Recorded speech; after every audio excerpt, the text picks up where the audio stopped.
এই দেখো ঘর মুছে দিচ্ছে, বললাম আমি মুছি। বাচ্চাকে তো ঘুম পাড়ায় আসলাম। তো এই দেখো ঘরটা কি ভালো লাগছে বলো? ঘরটা কি কি কিছু প্ল্যান আছে তোমার? ঘরটাকে দেখছি এত টাকা এত কষ্ট করে ঘরটা বানিয়েছি, মানে বাড়িতে না দেখে ঘরটার পরিস্থিতি খারাপ হয়ে আছে। তো দেখি ঘরটাতে আর কিছু করা যায় না, তো যদি করি তাহলে অবশ্যই ব্লগ করবো, দেখতে পারবো।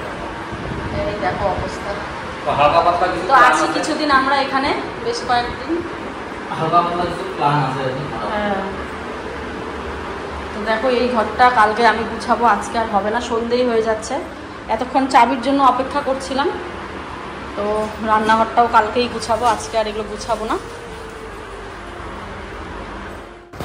কালকের ভিডিওতে অনেক দিদিভাইয়ের অনেক রকম মতামত আমি শুনেছি বা কমেন্টস দেখেছি। এই যে আজকে এইভাবে ঘর মুছছি, সেটাও কিন্তু অনেকেই আমার ভালোর জন্য আমাকে বলবে প্রিয়া এইভাবে মুছো না। আচ্ছা বলো তো, আজকে অসুচ ঘর থেকে বার হওয়ার পর আমার উপর দিয়ে যে ধকল যাচ্ছে, সেটা কি আমি ইচ্ছে করে করেছি না আমার পরিস্থিতি আমাকে করিয়েছে বলো তো? সবটাই পরিস্থিতির ওপর নির্ভর। এতদিন অনেক বকাবকি করেছো, এই কাজ করো না সেই কাজ করো না, কিন্তু আমার কি উপায় আছে বলো তো? আজকে যদি ওর পাশে আমি না থাকি, ধরো এমন কোনো দিন আসলো, ভগবান না করুক, আমার বাবা মার পাশে ও থাকবে? তোমরাই আমাকে একটু কমেন্ট করে জানিও। তো আমি কিন্তু আমার চিন্তা একদমই করিনি। তো আমি না চিন্তা করে এই যে আজকে যে এখানে আসা, তোমরা অনেকে বলছো কেন এখানে আসলে, এখন ওরা এসেছে ওরা একটু সামলাক, মানে দিদিভাই আর দাদাভাইয়ের কথা বলেছো যে ওরা এখন একটু দেখুক। তো দেখো একটা কথা বলি, দাদাভাই এসেছে ছুটিতে, আর ছুটিতে মানেই একটা পরিবারের সাথে সময় কাটানো, তোমরা বুঝতেই পারছো। আয়ুষের বাবা যেমন আমাদের সাথেই থাকেন, দাদাভাই কিন্তু থাকেন না। তো দাদাভাইয়ের তো ইচ্ছে করে যে ছুটিতে এসছে একটু পরিবারের সাথে সময় কাটাতে, যেহেতু এটা সিচুয়েশন না, তারপরেও সমস্ত জিনিসটা একা যদি দাদাভাইয়ের ঘাড়ে দেওয়া হতো, মানে দাদাভাইয়ের কাছে দেওয়া হতো সমস্ত কাজ দায়িত্ব, বাবার ডাক্তার দেখানো, জিনিসটা কেমন একটা হয়। তো সেই জন্যই আয়ুষের বাবা চিন্তা করে, আর দাদাভাই পারবেও না, কারণ ডাক্তার ঠাক্তার সমস্ত কিছু আয়ুষের বাবা জানেন। তো সেই জন্য ও কিন্তু পারবেন না। তো ওকে আসতেই হতো, দাদাভাই মানে আমার আয়ুষের বাবাকে আসতেই হতো। তো এবারে বলো, তো ও ভাবলো যে এখানে মিলে দুজন যদি মিলে করে তাহলে কাজটা কিন্তু সহজ হবে।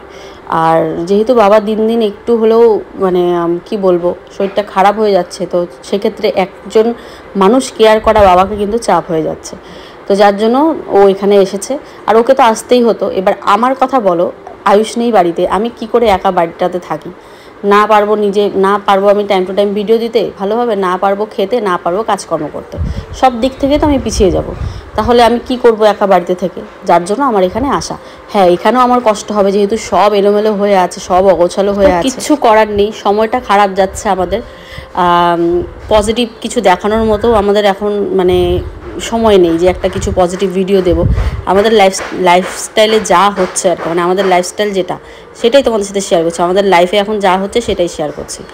তো যাকে বুঝতেই পারছো। তো আয়ুষা বলেছিল একটা নতুন বেডশিট আনতে, যেহেতু আমি ব্র্যান্ড প্রমোশনের অনেক বেডশিট টেডশিট পাই, তো বলেছিল ওইখান থেকে একটা নিতে, আমি না ভুলেই গেছি। তো যাকে একটা পুরোনো না, এটাও নতুন একদিন পেতেছি। তো ও বললো এই ঘরটাতে এখন একটা নতুন বেডশিট পাতলে ভালো হতো। তা বলে পাতো, পরে তুমি যখন যাবা, ও তো জিমে যাবেই সন্ধেবেলা করে, কিন্তু যাবে, কিন্তু যাওয়া হচ্ছে না অনেকদিন থেকেই, যাওয়া মানে যেতে চাইছে, যাওয়া হচ্ছে না। যেহেতু এখানে এসেছি প্রায় 3 দিন হলো আজকে।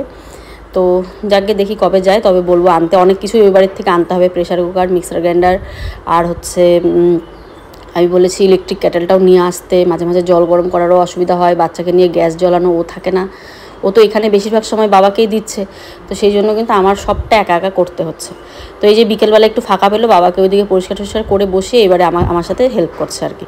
যে বিছানাটা পেতে দিল, এখানে কে এসেছে, ও আমার কাকি শাশুড়ি এসেছে একজন। তাই ভাবলাম তাহলে ঠিক আছে, বিছানাটা তাহলে আমিই পাতি দাও। এখানে এসেছিলাম 15টা দিন থাকবো বলে, কিন্তু এখানে এসে এক রাতের মধ্যে একটা ডিসিশন নিতে হলো, যেহেতু দাদাভাই আছেন। তো আবার বাবাকে ওই বাড়িতে নিয়ে যাব, বাবা যেহেতু এখানেই থাকে, আর ডক্টর বলছেন 1 মাস ফিজিওথেরাপি করার পর অনেকটা বাবা সুস্থ হবে। তো দেখা যাক। তো ও বললো ওই ফিজিওথেরাপি তাহলে এখানেই করাই, আর আমরাও তাহলে 1টা মাস এখানে থাকি। মানে এখন আর এই মুহূর্তে শহরের বাড়িতে যাওয়া হচ্ছে না ফালাকাটায়, কিন্তু একটা লস হবে, আয়ুষের টিউশনটা বন্ধ হবে, আর আয়ুষের স্কুল যাবে এখান থেকে, ওর বাবা একটু কষ্ট হবে। তো ওই 15টা দিন নিয়ে যাবে, 15 দিন তো স্কুল বন্ধ আছে, আরও 15 দিন ওর বাবা এখান থেকেই নিয়ে যাবে বলছে, বাকিটা আমাকে ম্যানেজ করতে হবে। সন্ধেবেলা একটু চা খেতে মন চাচ্ছিল, বাট এখানে খুশোনাকে ঘুম পাড়িয়েছে যদিও বা, আর গেলাম না ওই বাড়িতে। ওই বাড়িতে গেলে হয়তো চা খেতাম, কিন্তু গেলাম না, আমারও মানে শরীরটা ভালো লাগছিল না, তো সন্ধ্যের থেকে শুয়েই আছি। তো আয়ুষের বাবা এটা আমার জন্য কি পাঠালো, কারণ জানে সন্ধ্যেবেলা আমার একটু খিদে পায়। তো এই যে কেক নিয়ে আসলো, আর এখানে কেক আছে, বিমান সোনাকে দিব, বিমানকে দিব, দিদিভাইকে দিব। তো চলো এখান থেকে খাই কেক একটা, পরে এই যে খুশোনা উঠলে ওই বাড়িতে যাব। তো আজকে রাত্রেটা ওখানেই রান্নাবান্না হচ্ছে, কালকের থেকে এখানে করবো। আর ঘুমাচ্ছে আমার সোনাটা, মানে বিছানা মানে বিছানা বিছানা পেলে মানে একেবারে কুটুনো কুটুনো। কি বাবা কার সাথে খেলো? দাদার সাথে? বা তুমি দাদার সাথে খেলো?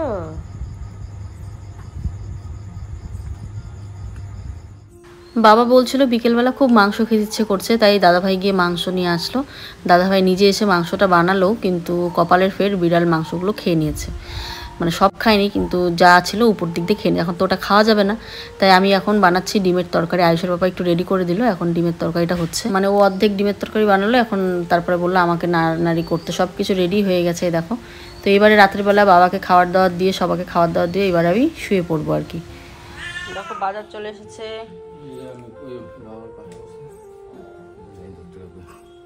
হাফসায় গেছে পুরা।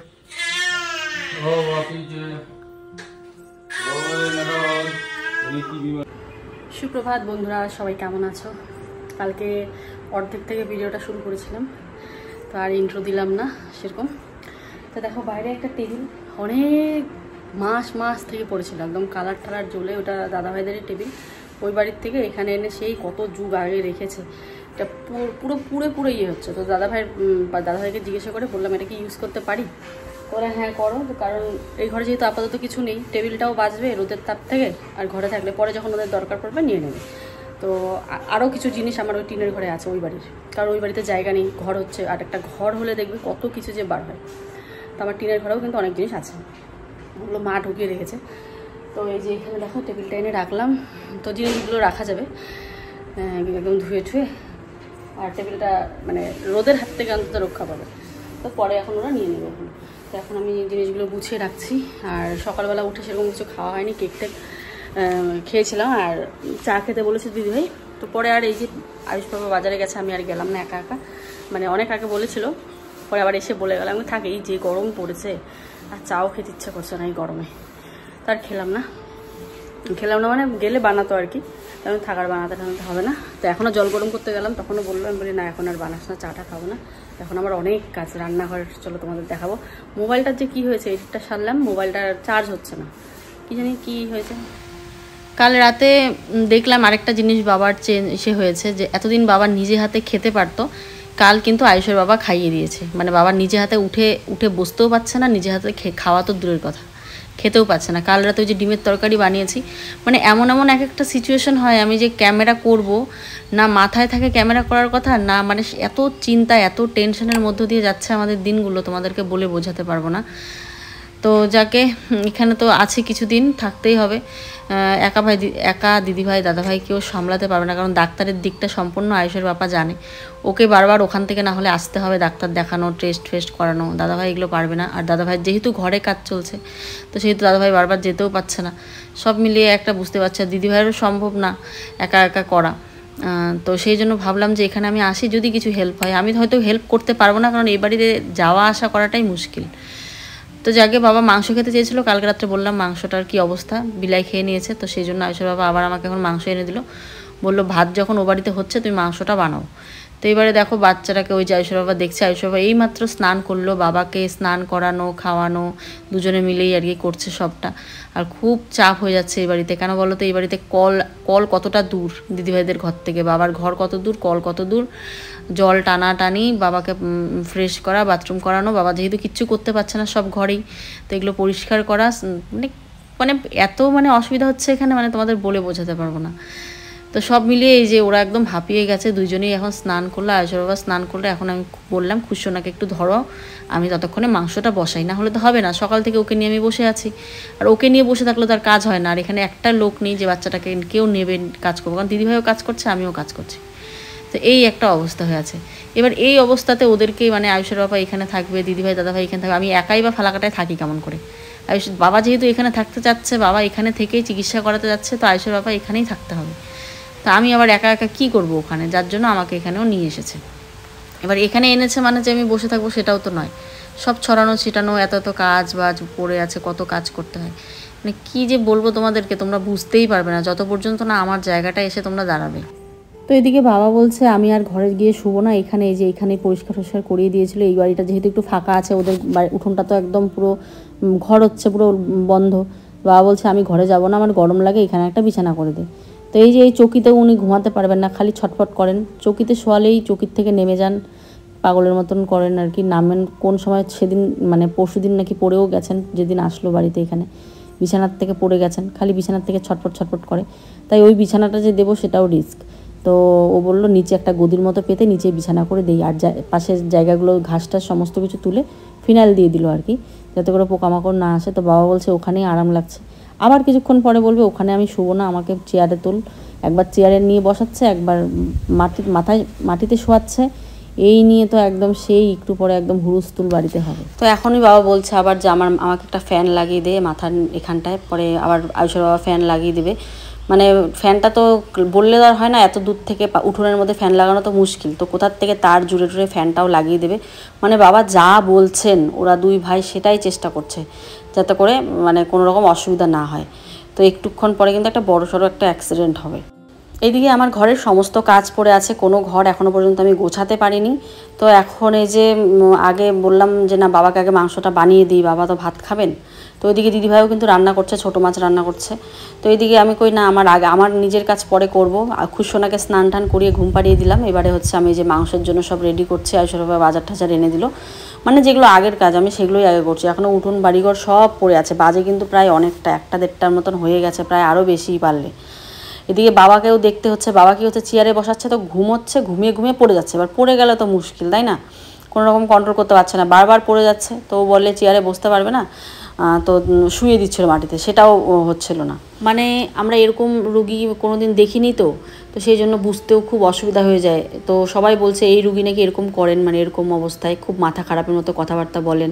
তারপরে ধরো মানে উনি অনেক কিছু উল্টোপাল্টা বলবেন। তো দেখো যে এরকম করে ধরে ধরে কিন্তু বারবার বাবাকে একবার চেয়ারে বসানো হচ্ছে, একবার মাটিতে শোয়ানো হচ্ছে, আর বাবা তো সমস্ত বারবার উল্টাপাল্টা বলছেন, মানে অনেক কিছু গল্প করছেন আমাদের সাথে, কোথাকার কি গল্প, মানে কি বলবো আর। তো যাকে এবারে আয়ুষের বাবাকে ভাত খাইয়ে দিচ্ছে, হয়ে গেছে। মাংস রান্না কিন্তু হয়নি, তো দিদিভাই বললো যে ভাতটা খাইতে থাক, পরে এখন মাংস দিয়ে আবার খাবে। তো যেহেতু ডাক্তার বলেছে খাওয়াটা খালি পেটে যেন না থাকে, খেতেই বলেছে, খাওয়ার জন্যই আজকে বাবার এই অবস্থা, মানে কম খেতে খেতে মানে খেতে নেই না, ওনার মুখে রুচি চলে গেছিলো সেই জন্য। তো এই যে এখন আয়ুষের বাবাকে খাইয়ে দিচ্ছে। আর যা গরম পড়েছে না, তোমাদেরকে বলে বোঝাতে পারবো না, এত পরিমাণে গরম। একটা পরিবারের ভেতরে অনেক রকম কথা থাকে, সেই কথাগুলো কিন্তু সোশ্যাল মিডিয়ায় শেয়ার করা যায় না। যারা বলছো যে তোমরা চলে গেছো সেই জন্য বাবা খেতে পারেননি, তোমরা দুই বউ দুই জায়গায়, আচ্ছা এরকম কি কোনো ফ্যামিলি দেখোনি যে বাচ্চা কাচ্চার পড়াশোনার জন্য বা কাজের সূত্রে কেউ তার বাড়ি ছেড়ে অন্য কোথাও আছে? মানে কাউকে কি দেখোনি? শুধু কি আমাদেরকেই দেখেছো বা আমাকেই দেখেছো তোমরা? এরকম তো অনেকই হয়, তাই না? ওই দেখো আয়ুষের সাথে বাবা কথা বলছে, আমি বলছি বাবা আয়ুষ ফোন করেছে, তো দেখো হাসতে হাসতে আয়ুষের সাথে কথা বলছে, আবার আয়ুষকে চিনতে পারছে। একবার বলছে আয়ুষ স্কুলে গেছে না, আমি বলি না স্কুলে না, কলকাতায় গেছে, তুমি জানো না? বলে ও হ্যাঁ হ্যাঁ কলকাতায় গেছে। তো যাকগে, তো আমাদের যাওয়া নিয়ে এরকম কোনো সমস্যা নেই, ভেতরে অনেক এরকম কথা আছে যেগুলো শেয়ার করতে পারছি না। তো ওই দোষগুলোর জন্যই আজকে বাবার এই অবস্থা হয়েছে, ঠিক আছে, যেগুলো খুলে বলতে পারছি না। তো যাকগে চলো, আমি এখানে রান্না বসিয়েছি, ভেবেছিলাম চুলোতে বসাবো, কিন্তু চুলোতে হলো না, ভিজা চুলোটা আর কি। এখনো অনেক কাজ আছে, সেগুলো করতে হবে। ওই একটা ভালো দেখতে হবে। তো চলো এখন রান্না করবো মাংসের তরকারি। মশলা বাটা হয়ে গেছে, এই যে ছন্দাদের ঘর থেকে বেটে নিয়ে আসলাম, আর এই যে মাংস, আলু কেটে রেখেছি। কালকে রাত্রে বাবা খেতে চেয়েছিল মাংস, পরে দাদা ভাই নিয়ে এসেছে মাংস, রান্নাও করেছে।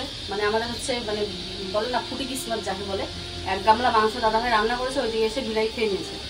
তো আজকে এই জন্য ভাবলাম যে মাংস রান্না করি, বাবা খেতে চেয়েছে বলে যে মাংসটা রান্না করছে, অন্ধকার হয় না, কালকে হাইব্রেডসটাকে এখানে নিতে হবে।